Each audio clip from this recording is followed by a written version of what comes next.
indefatigability makes me a feared opponent in any realm of human endeavor. Yeah, so I got in the house. I ended up getting kicked out after 11 days, which is, I'll tell you the story of that. But the Big Brother house is a unique place because they deliberately choose. I mean, there's the odd exception, right? There's people like me or like you who would have been seen as, because the producer even told me this. They choose people they see as like mentally resilient.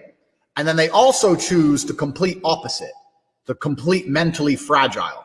So you have this polarity that makes the show good, where some people are just like, what's the big problem? And someone else is having a full-on mental breakdown, right?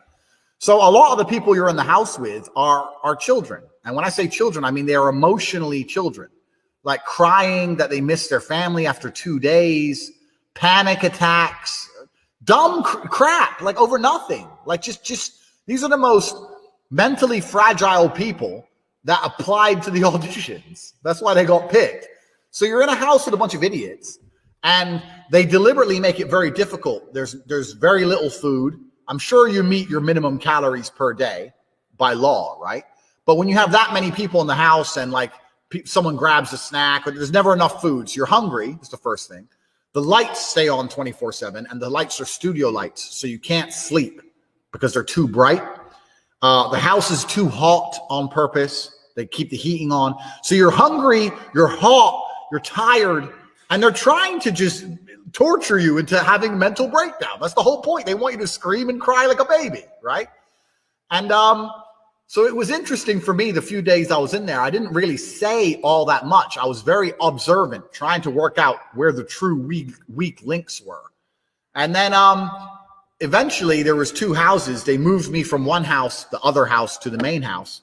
And when I walked in there, I decided to cause chaos. And I walked in there and said, look, I've been watching all of your, what do you call it when you go talk to the diary room, whatever. Yeah, the diary room, yeah. Yeah. I've been watching all your diary rooms and watching you all in real time from the other house.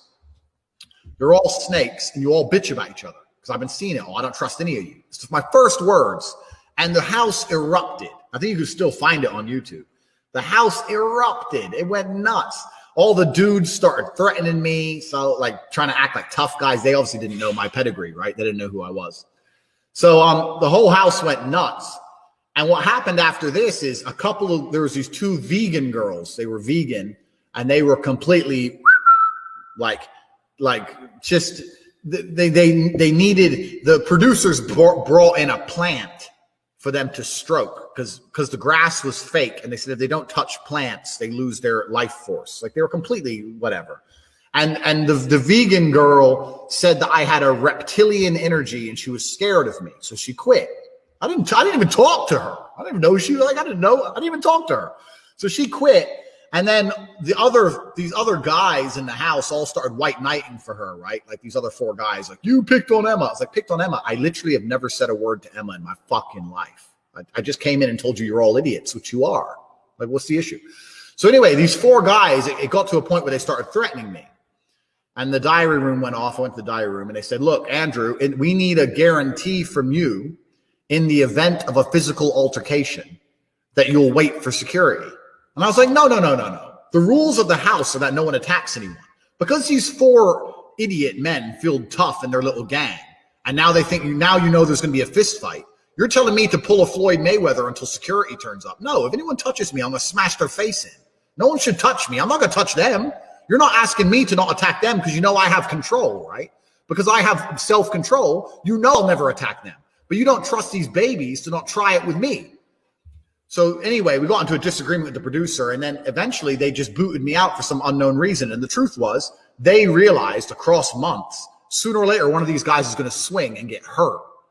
And they just thought, look, we have to kick someone out. Better to kick one guy out than all 5 of the other dudes. So I had to go. That was the end of my Big Brother story after 11 days. So I was just too calm, too collected, and I could fight too well. So they kicked me out. I didn't do nothing wrong. I didn't hurt nobody.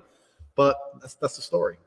Well, I mean, the whole process was always shrouded in mystery. I mean, I didn't, as I say, I didn't get as far as you did, but I did give advice the following year to a guy who went on to win it. And you know, from my perspective, another guy who was working, I was doing security at the time, doing the door. I gave advice to him, and he did get into the house, but then got rejected in another one of those twists that he used to do. But Anthony Hutton actually won Big Brother. He went through the whole process after me and him sat down, had a coffee, and well, you know, fair play to him. I still seeing to these days, good guy, still lives in the Northeast, but there was always that suspicion as well that you had this master plan. Was that a bit of kidology on your behalf? I did have a plan, and my plan was to absolutely sow anarchy. Like when I first walked in there and I upset everybody, my plan was to make sure everyone was as miserable as possible, because I knew that I am too mentally resilient to be affected by negativity in a house. Like, I don't know these people. A lot of these people after 3 days are hugging and saying, wow, we're a family now, like a bunch of crap. I didn't know these people. I don't like these people, right? So I just wanted misery. That was my plan. I just wanted to upset everybody because I believed I would have most influence over the situation if all these people are too busy crying to realize what's really going on. So my plan was always to cause issues from the start. I was definitely deviant. I definitely wanted to upset everyone. When all those guys wanted to fight me, I loved it. I wasn't intimidated. I thought it was great. Like, I was just chilling. I was just like, well, anytime, any place you can swing for, I'm chilling on the couch. Come.